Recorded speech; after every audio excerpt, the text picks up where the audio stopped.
Le permis B permet de conduire les véhicules automobiles dont le poids total autorisé en charge est inférieur ou égal à 3,5 tonnes.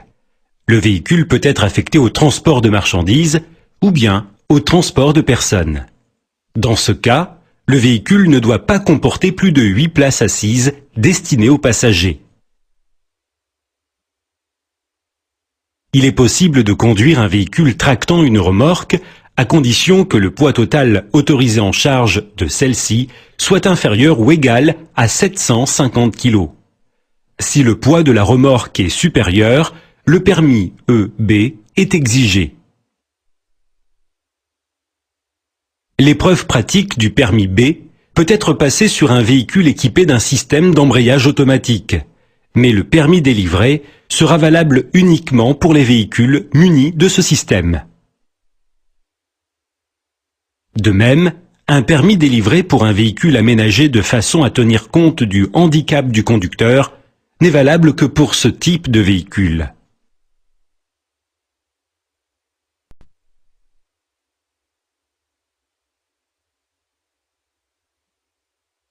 L'examen du permis de conduire comporte une épreuve théorique de 40 questions, puis une épreuve pratique comportant 25 minutes de conduite.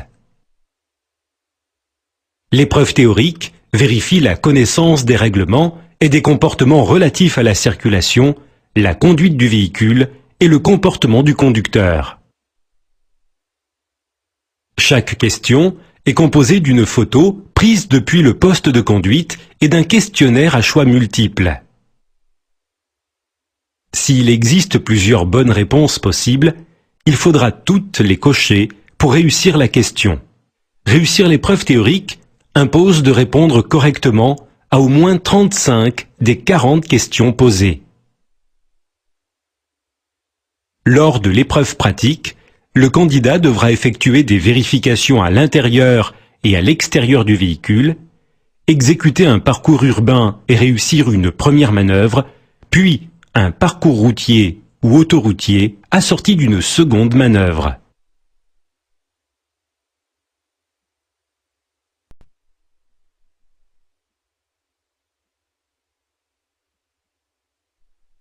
La signalisation guide l'usager sur le réseau routier. Feux, panneaux, balises et marquage au sol doivent être correctement interprétés sur l'instant afin de prendre la bonne décision au bon moment.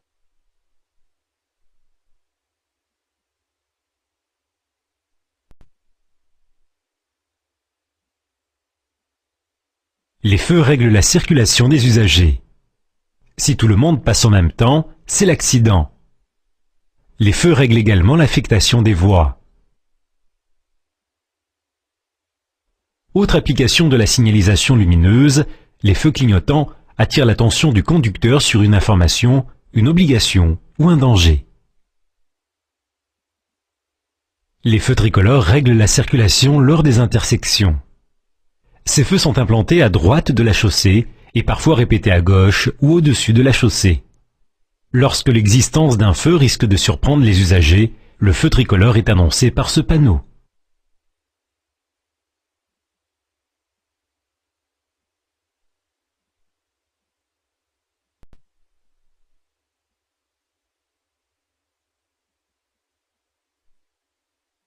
Les feux tricolores s'allument alternativement dans l'ordre suivant: vert, jaune, rouge, vert, jaune, rouge, et ainsi de suite.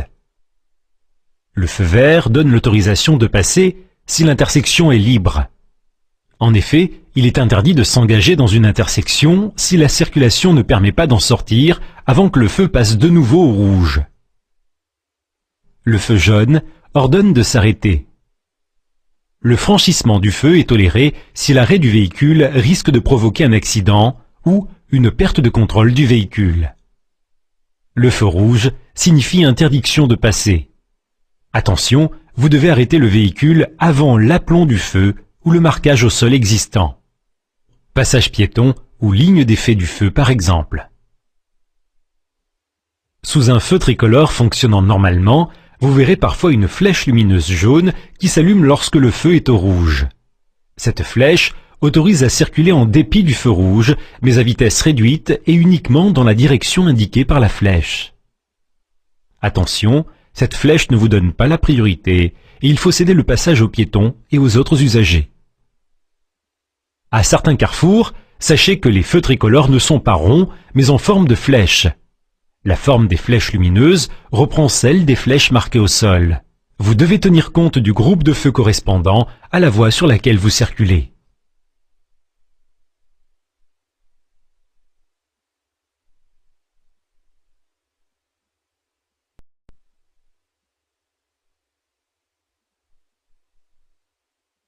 Le fonctionnement normal des feux tricolores peut être momentanément interrompu, par exemple la nuit du fait d'une circulation réduite. Dans ce cas, le feu jaune clignote en permanence pour signaler le danger lié à l'intersection. Parfois, un feu jaune clignotant remplace un feu vert dans les carrefours complexes ou bien signale une sortie de véhicule en provenance d'un bâtiment, par exemple une caserne de pompiers.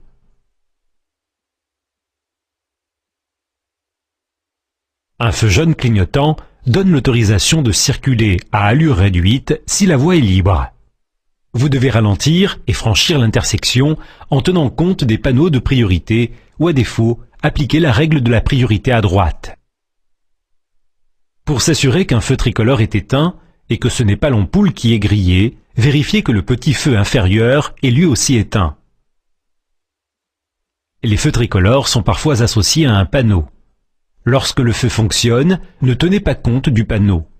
Circulez au vert et arrêtez-vous au rouge. Si les feux sont éteints, ou bien si le feu jaune clignote, circulez selon les indications du panneau, ou à défaut, appliquez la règle de priorité à droite. Par exemple, il faut ici circuler sans céder le passage aux autres usagers.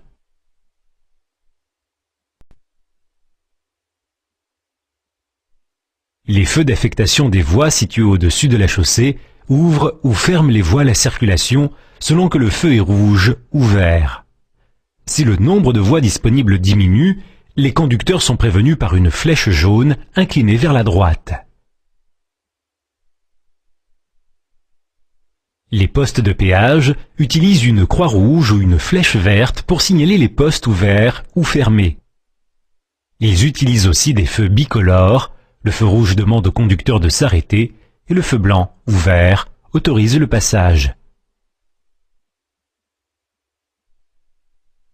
Par ailleurs, certains feux s'adressent uniquement à une catégorie d'usagers, ici les cyclistes. Les automobilistes ne sont pas concernés par ce feu. Les feux jaunes clignotants attirent l'attention sur un danger ou un obstacle risquant de surprendre le conducteur.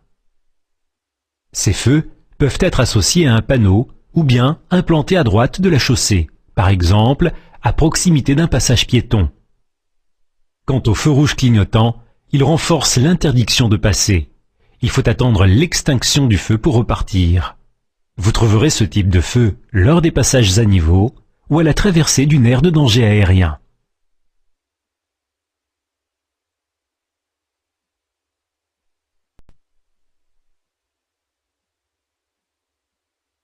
Les panneaux de signalisation routière forment un code de communication qui permet aux usagers de circuler en toute sécurité. Ce code repose sur 3 fonctions. Avertir en cas de danger, imposer une interdiction ou une obligation, et pour finir, informer ou guider les usagers. Il est très important d'identifier et de comprendre au premier coup d'œil le message indiqué par un panneau.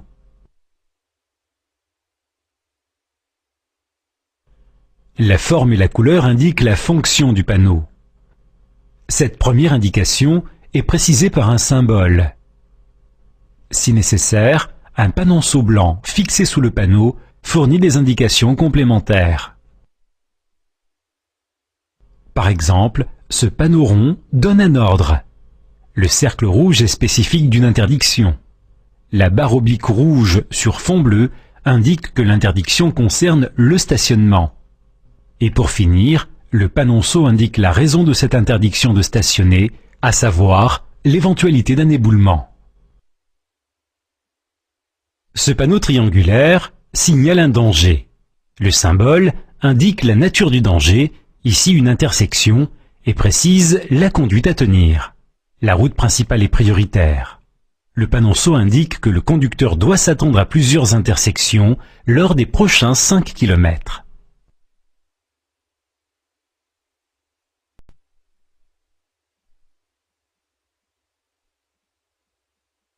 La forme d'un panneau indique sa fonction.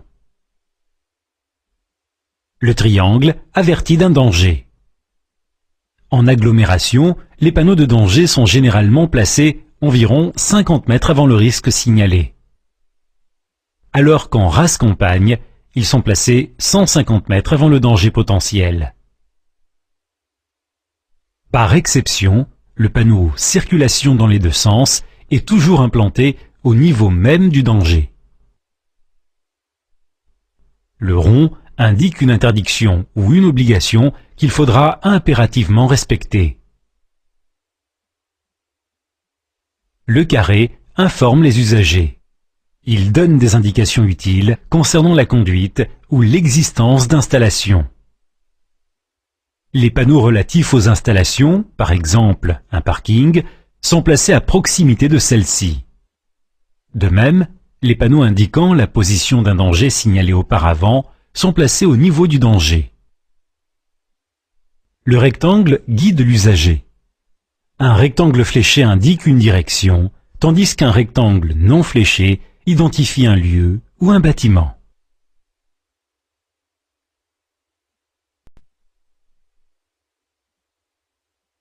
La couleur du panneau module l'information donnée par sa forme et permet de savoir par exemple si la signalisation est permanente ou bien liée à des conditions exceptionnelles.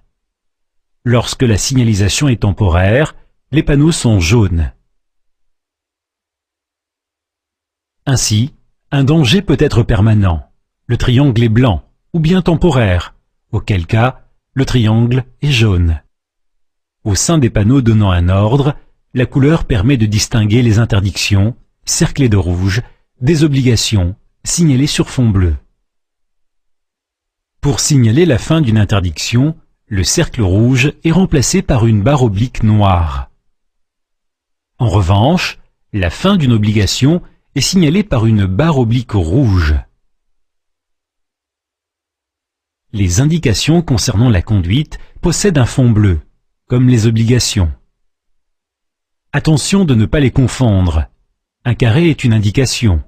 La vitesse conseillée est de 30 km/h. Alors qu'un rond est une obligation. Ici, celle de rouler à 30 km/h ou plus.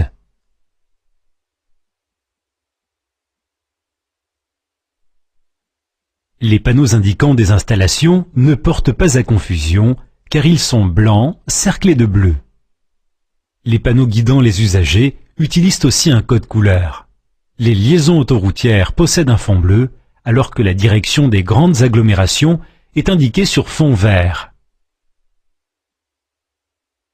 La direction des villes, lieux et villages est indiquée sur fond blanc. Et bien sûr, les itinéraires temporaires ou de substitution sont indiqués sur fond jaune.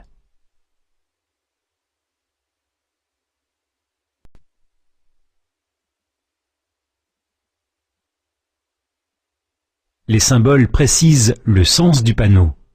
Ici, la nature du danger et la présence d'enfants.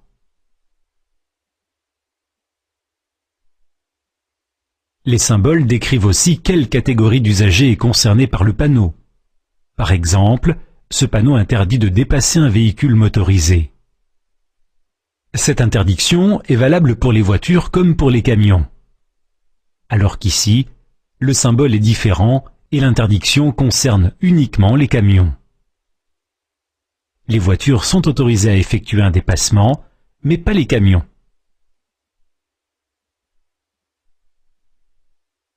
Autre exemple, cette obligation concerne uniquement les tramways. Le symbole du tramway est également utilisé pour signaler le danger lié à l'existence d'une ligne de tramway. Les symboles et idéogrammes dessinés sur les panneaux sont nombreux, puisqu'il en faut un pour chaque cas de figure. Pour bien connaître panneaux et symboles, consultez la rubrique « Les panneaux » de cette formation. Vous y trouverez tous les panneaux classés par fonction.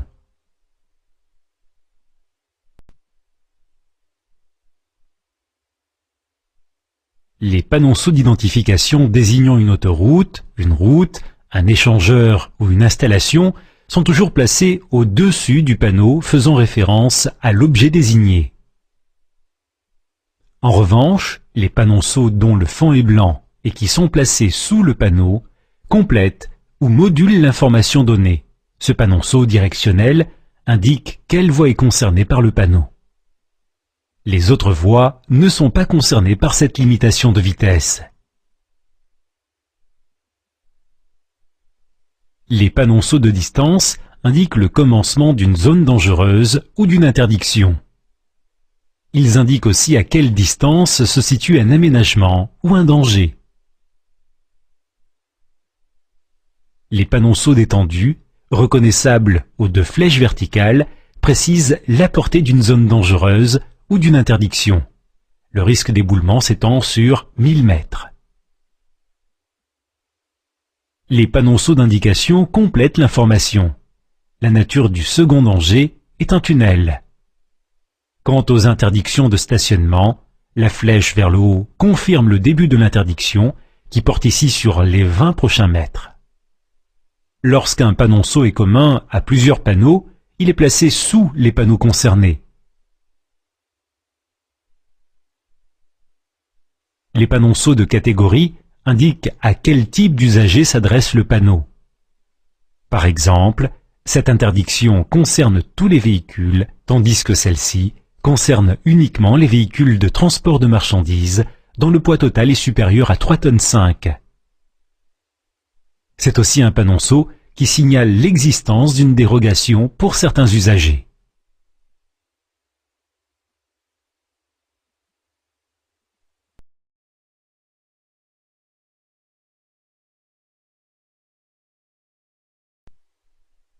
Les signaux routiers instaurent des règles de circulation, donnent des indications quant aux règles de conduite à appliquer et guident le conducteur tout au long de son itinéraire.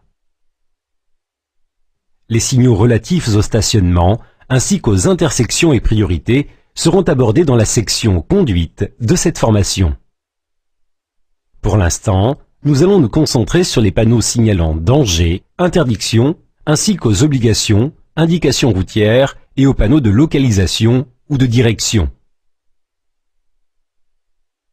Les panneaux de danger attirent l'attention de l'usager afin que celui-ci adapte sa vitesse et son comportement au risque signalé. En règle générale, vous devrez ralentir et être aux aguets. Les panneaux d'interdiction rappellent ou modulent les règles générales de circulation en fonction du contexte ou d'un environnement particulier. Les panneaux d'obligation imposent une trajectoire, l'utilisation d'une voie réservée ou un comportement particulier. Les panneaux d'indication donnent des informations indispensables à la conduite ou bien signalent aménagement ou service.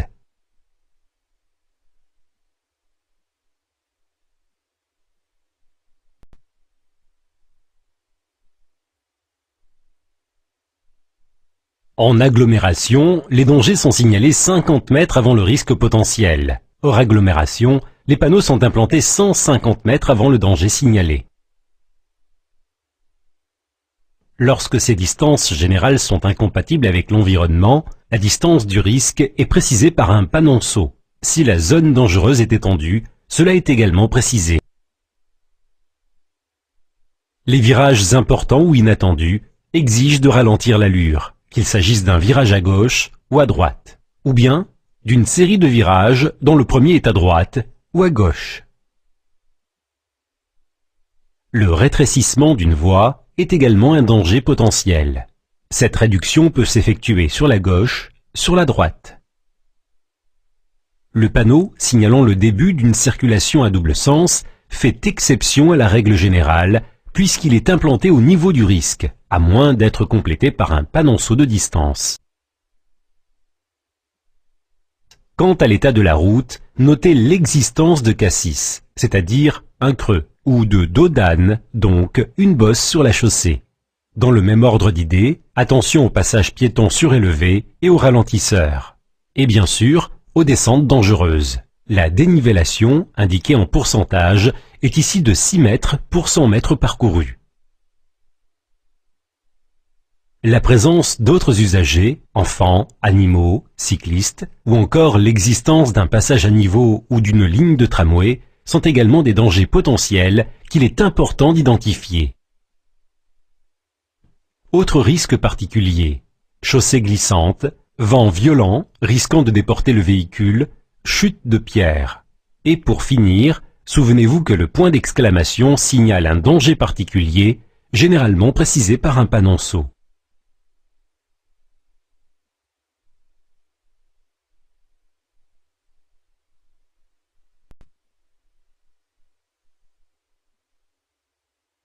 Les panneaux d'interdiction sont placés à l'endroit même où commence l'interdiction.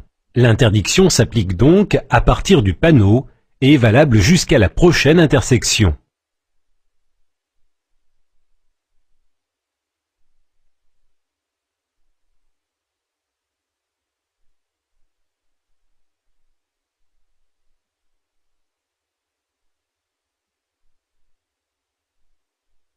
La fin de l'interdiction peut également être dûment signalée par un panneau de fin d'interdiction. Parfois, une interdiction est définie pour l'ensemble d'une agglomération. L'interdiction est alors placée juste à côté du panneau signalant l'entrée de la ville. Vous connaissez certainement l'interdiction de rouler plus vite que la vitesse indiquée. Ce panneau met fin à cette interdiction. Les interdictions de dépassement concernent tous les véhicules, ou bien seulement une catégorie d'usagers, ici les camions. Voici l'interdiction de tourner à droite ou à gauche lors de la prochaine intersection, et celle de faire demi-tour. Ici, la circulation. Ce panneau interdit également l'accès, mais la circulation est autorisée dans l'autre sens de la voie. Ici, l'accès est interdit si des usagers viennent en sens inverse. Si l'interdiction d'accès concerne uniquement une catégorie d'usagers, cette catégorie est signalée par un symbole. Accès interdit aux véhicules de transport en commun, aux piétons, aux cycles. L'accès peut aussi être interdit selon la nature du chargement, le poids ou les dimensions du véhicule, en largeur comme en hauteur. Ici, la circulation est interdite dans les deux sens à tous les véhicules dont le poids est supérieur à 3,5 tonnes, à l'exception des riverains. Par temps de neige, l'interdiction d'accès s'étend à tous les véhicules. Les arrêts obligatoires sont également signalés par des panneaux d'interdiction. Pour finir, sachez que ce panneau met fin à toutes les interdictions précédemment rencontrées.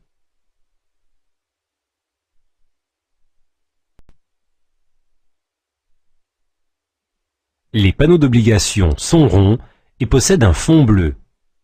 Ils imposent une trajectoire, l'utilisation d'une voie réservée ou un comportement particulier, par exemple, allumez vos feux. En présence d'une obligation de prendre la direction désignée par la flèche, il faut tourner avant le panneau et non à la prochaine intersection. La flèche inclinée du panneau vous oblige à contourner l'obstacle par la droite, alors qu'ici, il faudra le contourner par la gauche. Les obligations concernant la conduite à tenir lors de la prochaine intersection sont les suivantes: tout droit, à droite, à gauche, et les combinaisons possibles: tout droit ou à droite, à gauche ou à droite. Tout droit ou à gauche. En ce qui concerne les voies réservées, les véhicules concernés sont désignés en toutes lettres, ou bien par un symbole. Certains panneaux imposent un comportement particulier. Allumez vos feux, mais aussi équipez vos pneus avec des chaînes, ou bien respectez la vitesse minimale obligatoire indiquée. Pour signaler la fin de l'obligation, le panneau est barré de rouge, à moins que la fin de l'obligation ne soit mentionnée en toutes lettres.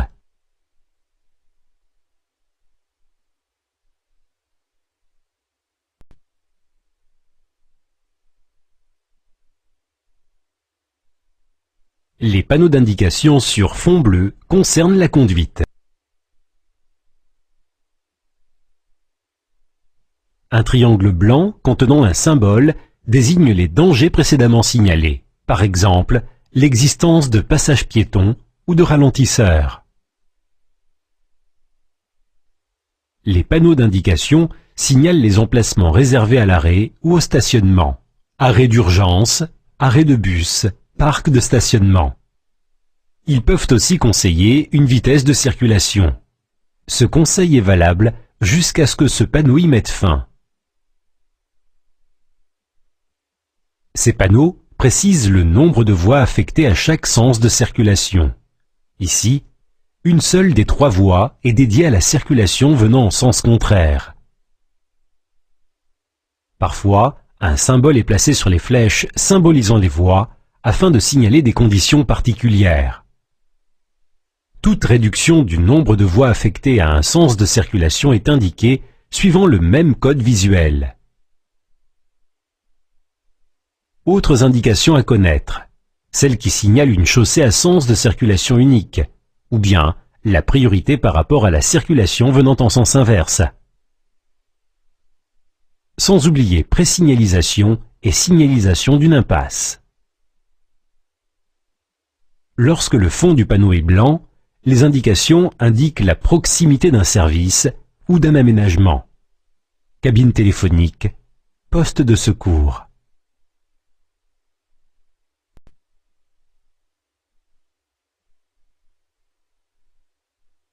Les panneaux directionnels guident le conducteur. Ils annoncent les intersections et villes desservies et indiquent le type et le numéro des routes. Le code couleur utilisé identifie les catégories d'itinéraires. Bleu pour les trajets empruntant une autoroute, vert pour les itinéraires reliant les villes importantes, blanc pour les directions secondaires reliant les localités proches, marron pour les sites touristiques et bien sûr jaune pour les itinéraires temporaires comme les déviations. Le cartouche, situé au-dessus du panneau, indique le numéro de la route. Lettres et code couleur varient suivant la catégorie administrative à laquelle elle appartient. Européenne, nationale, autoroute, départementale, communale, rurale ou forestière. Ne confondez pas cartouche et encart. L'encart placé dans le panneau désigne la route ou l'autoroute qu'il est possible de rejoindre, et non celle sur laquelle vous vous trouvez. Les idéogrammes placés devant la destination donnent des informations complémentaires, embarcadère, aéroport, parking, site touristique. Les panneaux de direction peuvent aussi comporter des symboles d'indication afin de désigner la ou les catégories d'usagers pour lesquels cet itinéraire est prévu. Si nécessaire, un symbole d'interdiction désigne la ou les catégories d'usagers à qui il est interdit de suivre la direction indiquée.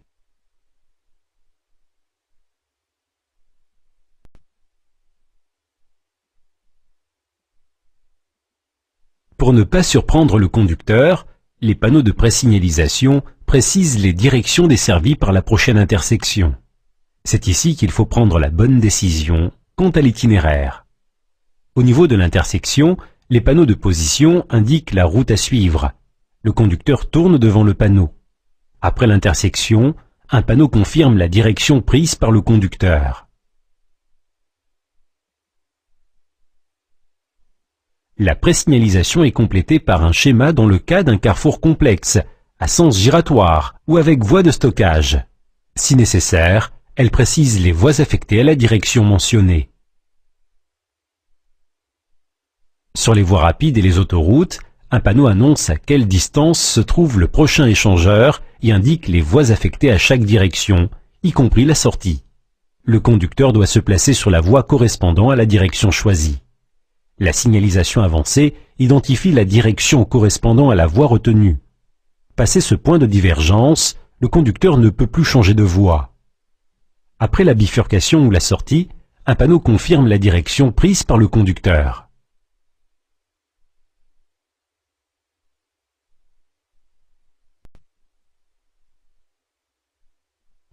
Les panneaux de localisation donnent aux usagers des informations sur les lieux rencontrés au fur et à mesure du trajet effectué.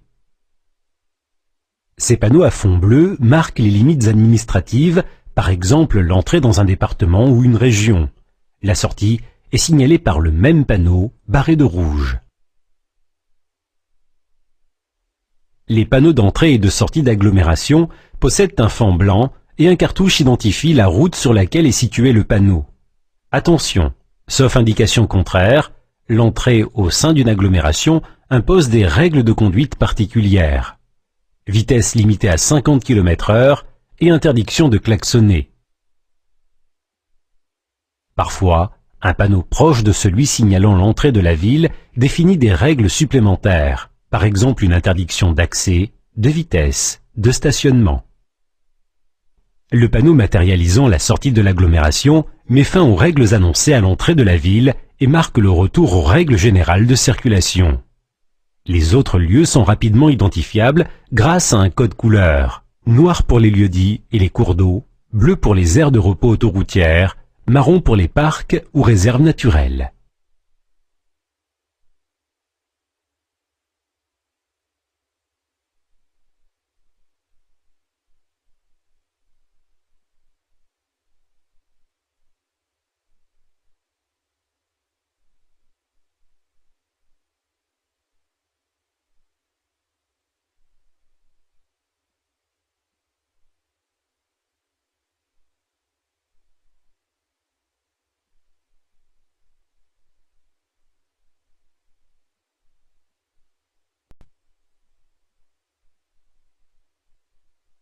Le marquage au sol matérialise la chaussée et les voies de circulation. Il impose aussi des règles de conduite, par exemple en interdisant un dépassement ou en ordonnant un arrêt. En complément, les balises jouent un rôle très important. Elles renforcent le marquage au sol, jalonnent les virages dangereux, signalent les intersections ou les obstacles. Le marquage au sol permet aussi de se repérer. C'est le rôle des bornes kilométriques et des plaquettes informatives implantées régulièrement sur le bord de la chaussée. Le marquage au sol délimite aussi des espaces réservés, notamment les passages piétons.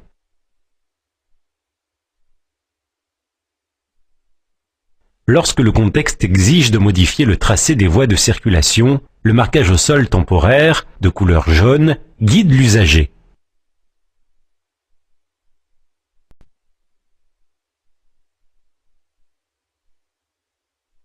On appelle chaussée la partie de la route dédiée à la circulation des véhicules. Les accotements bordant la chaussée sont interdits à la circulation. Les véhicules peuvent cependant s'y arrêter, voire y stationner, sauf si les accotements sont aménagés, par exemple en piste cyclable ou en trottoir. Les limites de la chaussée sont généralement matérialisées par des lignes blanches discontinues, appelées lignes de rive.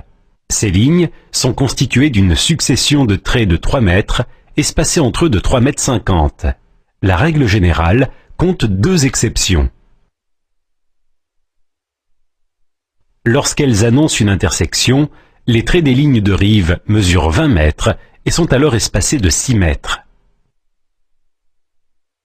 Si la route est à sens unique, la ligne de rive gauche devient continue afin de confirmer le sens unique de circulation. Sur l'autoroute, les lignes de rive sont constituées de traits de 38 mètres, espacés de 14 mètres. Ces lignes ne matérialisent pas la frontière entre accotement et chaussée, mais définissent une voie réservée, la bande d'arrêt d'urgence. Cette voie spéciale est interdite à la circulation, sauf s'il s'agit de véhicules de secours ou d'entretien. En revanche, l'arrêt est autorisé en cas de panne ou d'accident.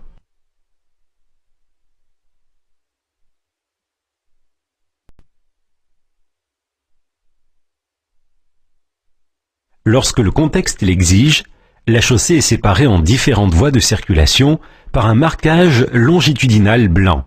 Ces lignes blanches peuvent être continues ou discontinues. Il s'agit alors de traits longs de 3 mètres espacés de 10 mètres. Une ligne blanche continue ne doit jamais être franchie, ni pour dépasser, ni pour tourner à gauche. Si le changement de direction est possible, la ligne continue devient discontinue au point de passage. En revanche, le franchissement d'une ligne de séparation discontinue est autorisé. Une ligne continue est parfois remplacée par une ligne de dissuasion dont les traits, toujours de 3 mètres, sont plus rapprochés car espacés de 1,33 m. Cette ligne de dissuasion tolère le dépassement des véhicules très lents, comme les cyclistes ou les machines agricoles. Elle fait aussi office de marquage d'avertissement lorsqu'une ligne de séparation discontinue doit devenir continue, donc infranchissable. Une ligne continue accolée à une ligne discontinue est une ligne mixte. Vous devez alors respecter les consignes de la ligne la plus proche. Si celle-ci est discontinue, vous pouvez franchir les deux lignes à l'occasion d'un dépassement ou d'un changement de direction. Si la ligne est continue de votre côté, il est interdit de la franchir. Les 3 flèches de rabattement intercalées au sein d'une ligne d'avertissement ou d'une ligne mixte préviennent le conducteur que la ligne discontinue va bientôt être remplacée par une ligne continue infranchissable.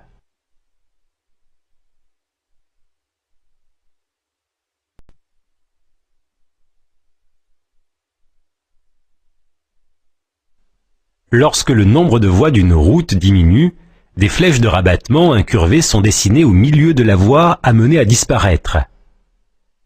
Une fois la première flèche franchie, le conducteur ne doit plus envisager de dépassement. Dessinées au milieu des voies de circulation, les flèches de sélection indiquent la direction affectée à chaque voie.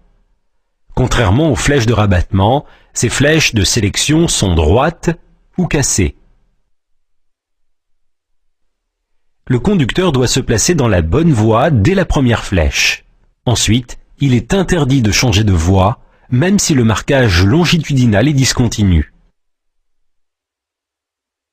Les voies spéciales sont délimitées par des lignes continues ou discontinues dont les traits sont plus épais que ceux des lignes de séparation classiques. Par exemple, les voies de stockage dédiées au changement de direction permettent de tourner à gauche ou à droite sans gêner les usagers continuant tout droit. Certaines voies sont réservées aux véhicules lents, aux autobus, aux taxis ou aux cyclistes.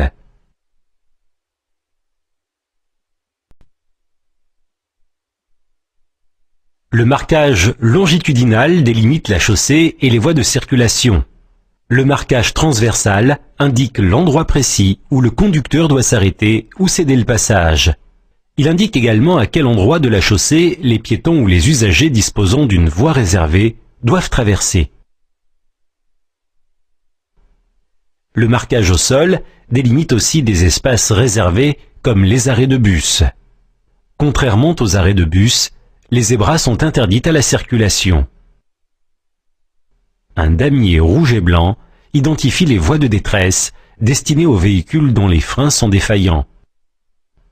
Le marquage au sol est complété par des balises, à commencer par les délinéateurs qui délimitent la chaussée. Les balises de virage augmentent la visibilité des courbes. Dans les régions enneigées, la pointe de ces balises est peinte en rouge afin d'en faciliter le repérage. Si les virages sont très accentués, la signalisation est renforcée par des panneaux à chevrons bleus et blancs. Les balises de position, reconnaissables à leur bande rouge, renforcent la visibilité des intersections. Les obstacles proches de la chaussée sont signalés par des balises d'obstacles blanches rayées de bleu. Lorsqu'un îlot sépare ponctuellement les voies de circulation, la tête de l'îlot est signalée par cette balise. Les balises de musoir signalent la divergence des voies. La visibilité de la divergence des voies peut être renforcée par des zébras et des balises vertes.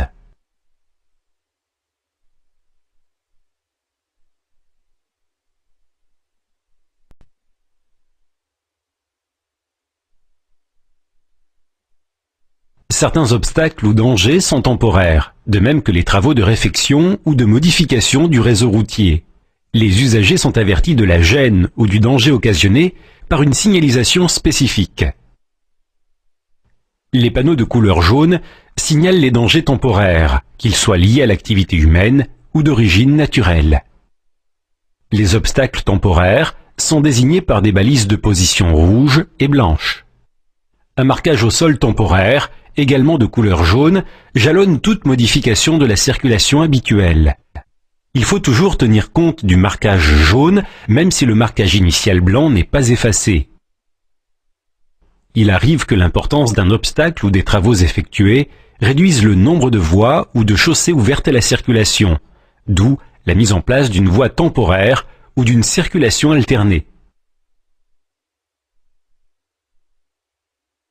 Parfois, l'ampleur des travaux est telle que la route doit être provisoirement fermée et interdite à toute circulation, d'où la mise en place d'un itinéraire de déviation.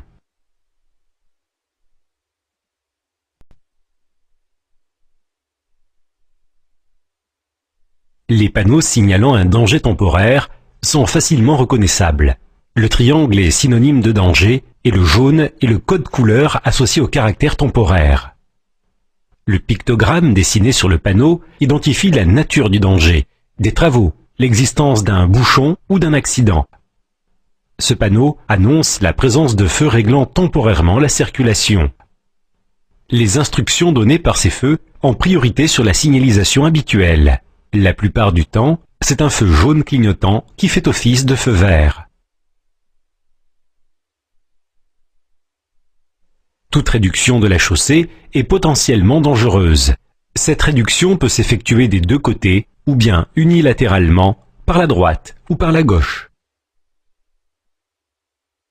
L'état de la chaussée fait partie des conditions de circulation à connaître.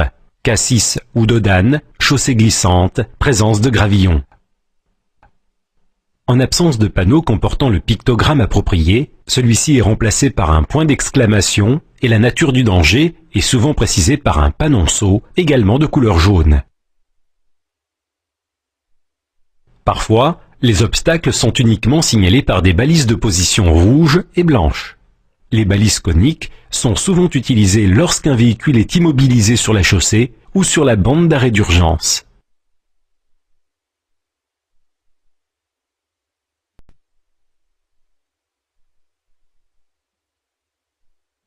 Aménagement et travaux occupent parfois une file de circulation. Il est alors courant de dériver la circulation sur une autre voie ou une autre chaussée s'il s'agit d'une autoroute ou d'une route à chaussée séparée. La signalisation devient alors très présente afin de guider les usagers. Tout d'abord, la suppression de la voie encombrée par les travaux, ici la voie de droite, est annoncée par un premier panneau, éventuellement associé à un panonceau de distance. Ensuite, un second panneau avertit les conducteurs qu'ils vont franchir le terre-plein central pour être dirigés sur une autre chaussée sur laquelle ils disposeront de deux voies temporaires, ou bien d'une seule. Le marquage au sol jaune matérialise la ou les voies temporaires.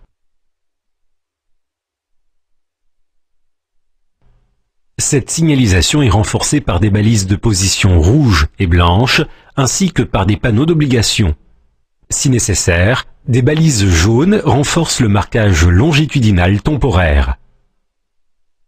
Une fois sur la voie temporaire, le conducteur est averti des voies affectées à chaque sens de circulation par ces panneaux.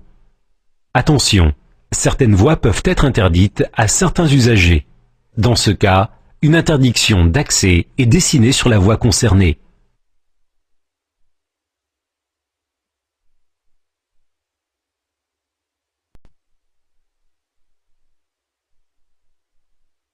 Dès lors que des travaux, un véhicule ou un obstacle encombre la chaussée, une signalisation spéciale est installée, assortie le plus souvent d'une limite de vitesse ou d'une interdiction de dépassement.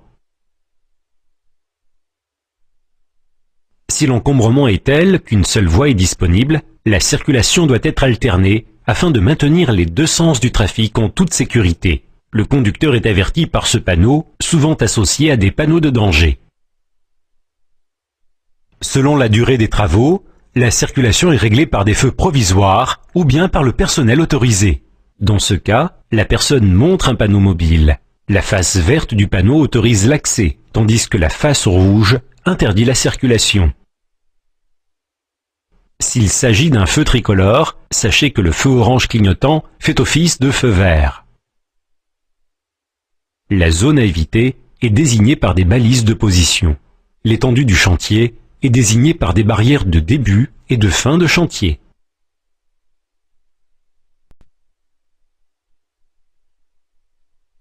Lorsqu'une partie de la route doit être fermée à la circulation, un itinéraire de déviation est provisoirement mis en place. Cet itinéraire est jalonné de jaune à l'aide de panneaux d'indication et de direction.